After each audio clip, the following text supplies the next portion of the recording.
और इसी बीच अब कुछ देर पहले ही कोलकाता शहर में फिर हुआ घर झुकने का मामला। जी हां, 67 नंबर वार्ड के मस्जिद घर के बाहर की ये घटना बताई जा रही है। कोलकाता नगर निगम के 67 नंबर वार्ड के मस्जिद घर के बाहर दो बहुमंजिला इमारतें एक दूसरे से सटी हुई और झुकी हुई नजर आ रही है। इन तस्वीरों में साफ देखा जा सकता है कि इन इमारतों के ऊपरी हिस्से एक दूसरे से ढक रहे हैं। बताया जा रहा है कि इन इमारतों में कई परिवार रहते हैं। कुछ देर पहले हमने खबर दिखाई थी कि इंटाली में बिल्डिंग झुक गई है और अब वार्ड नंबर 67 में ये मामला सामने आया है। हैरानी की बात तो ये है कि इतनी खतरनाक स्थिति के बावजूद इन इमारतों में लोग अभी भी रह रहे हैं। तस्वीरें इस गंभीर खतरे की ओर इशारा करती है, लेकिन कोई ठोस कदम अभी तक नहीं उठाया गया है।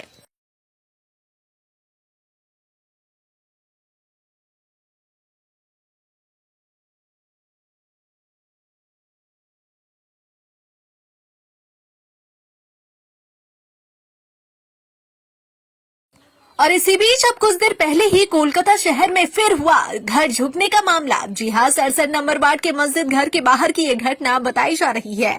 कोलकाता नगर निगम के 67 नंबर वार्ड के मस्जिद घर के बाहर दो बहुमंजिला इमारतें एक दूसरे से सटी हुई और झुकी हुई नजर आ रही है।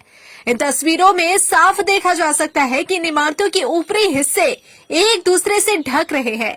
बताया जा रहा है कि इन इमारतों में कई परिवार रहते हैं। कुछ देर पहले हमने खबर दिखाई थी कि इंटाली में बिल्डिंग झुक गई है और अब वार्ड नंबर 67 में ये मामला सामने आया है। हैरानी की बात तो ये है कि इतनी खतरनाक स्थिति के बावजूद इन इमारतों में लोग अभी भी रह रहे हैं।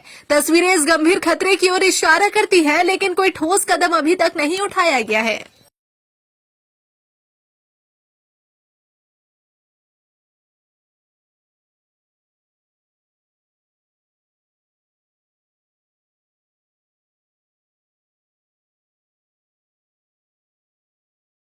और इसी बीच अब कुछ देर पहले ही कोलकाता शहर में फिर हुआ घर झुकने का मामला। जी हां, 67 नंबर वार्ड के मस्जिद घर के बाहर की ये घटना बताई जा रही है।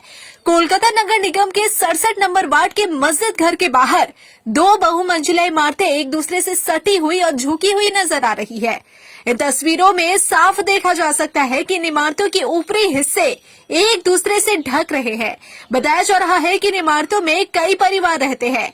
कुछ देर पहले हमने खबर दिखाई थी कि इंटाली में बिल्डिंग झुक गई है और अब वार्ड नंबर 67 में ये मामला सामने आया है।